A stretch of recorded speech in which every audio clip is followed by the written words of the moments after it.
Mikoyan Gurevich মিগ-21 রুশ 21 NATO reporting নাম ফিশবেড একটি সুপারসনিক জেট ফাইটার এবং ইন্টারসেপ্টর বিমান যা সোভিয়েত ইউনিয়নের মিকোয়ান গুরেভিচ ডিজাইন ব্যুরো দ্বারা ডিজাইন করা হয়েছে। এর কিছু ডাকনাম রয়েছে: বালালাইকা, কারণ এর প্ল্যানফর্ম একই নামের সঙ্গীত যন্ত্রের মতো; ওলোভ, পোলিশ ভাষায় কুপেন্সিল এর ফিউজলেজের আকৃতির জন্য; এবং কি এন বাক, ভিয়েতনামিজ ভাষায় কি রূপালী শাল এর অর্থ।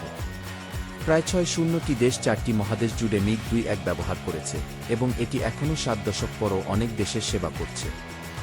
এটি বিমান চলাচলে রেকর্ড স্থাপন করেছে, ইতিহাসের সবচেয়ে বেশি উৎপাদিত সুপারসনিক জেট বিমান হিসেবে, কোরিয়ান যুদ্ধের পর সবচেয়ে বেশি উৎপাদিত যুদ্ধ বিমান হিসেবে এবং পূর্বে যে কোনো যুদ্ধ বিমানের দীর্ঘতম উৎপাদন সময়কাল হিসেবে পরিচিত। মিগ-21 জেট যোদ্ধা বিমানটি সোভিয়েত জেট যোদ্ধা বিমানের একটি ধারাবাহিকতা, যা সাবসনিক মিগ-15 এবং মিগ-17 থেকে শুরু করে সুপারসনিক মিগ-19 পর্যন্ত বিস্তৃত। বেশ কিছু পরীক্ষামূলক মাঝ-2 সোভিয়েত ডিজাইন নোজ ইনটেকের উপর ভিত্তি করে তৈরি হয়েছিল, যার মধ্যে ছিল পিছনে বাঁকা ডানা, যেমন সুখোই সু-7, অথবা টেইল ডেল্টা, যার মধ্যে মিগ-21 সবচেয়ে সফল ছিল।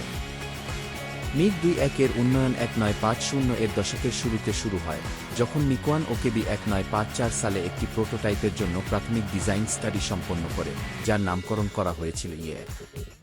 পরিকল্পিত ইঞ্জিনের শক্তি কম হওয়ার কারণে এই প্রকল্পটি দ্রুত পুনর্বিবেচনা করা হয়। পুন ডিজাইনের ফলে দ্বিতীয় প্রোটোটাইপ ইয়ে-2 তৈরি হয়।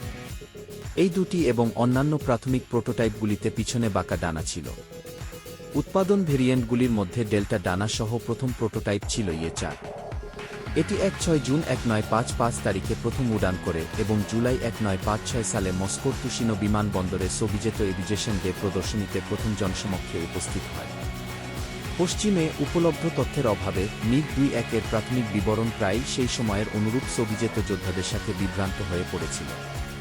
একটি উদাহরণে জেনের অল দ্য ওয়ার্ল্ডস এয়ারক্রাফট 1960-1961 সালে ফিশবেড কিকে একটি সুখোই ডিজাইন হিসেবে তালিকাভুক্ত করে এবং সু-9 ফিশপট এর একটি চিত্র ব্যবহার করে। মিগ-21 ছিল প্রথম সফল সোভিয়েত বিমান যা একটি বিমানে যোদ্ধা এবং আন্তঃনির্দেশক বৈশিষ্ট্যগুলোকে একত্রিত করেছিল। এটি একটি হালকা যোদ্ধা, যা তুলনামূলকভাবে কম শক্তিশালী আফটারবার্নিং টার্বোজেটের সাহায্যে মাঝ-2 অর্জন করেছিল, এবং তাই এটি American Lockheed F-104 star fighter, নর্থ্রপ F-5 freedom fighter এবং ফরাসি দাসুত মিরাজ ই এর সাথে তুলনীয়। এর মৌলিক নকশা অনেক অন্যান্য সোভিয়েত ডিজাইনের জন্য ব্যবহৃত হয়েছিল। ডেল্টাডানা বিশিষ্ট বিমানগুলোর মধ্যে ছিল সু-9 আন্তঃনির্দেশক এবং মিগ-2 দ্রুত ইয়ে-150 প্রোটোটাইপ। যখন সফলভাবে ব্যাপক উৎপাদিত সামনের যোদ্ধা সু-7 এবং মিকোয়ানের আই-75 পরীক্ষামূলক আন্তঃনির্দেশক একটি অনুরূপ ফিউজেলেজ আকৃতির সাথে পিছনে বাঁকা ডানা সংযুক্ত করেছিল।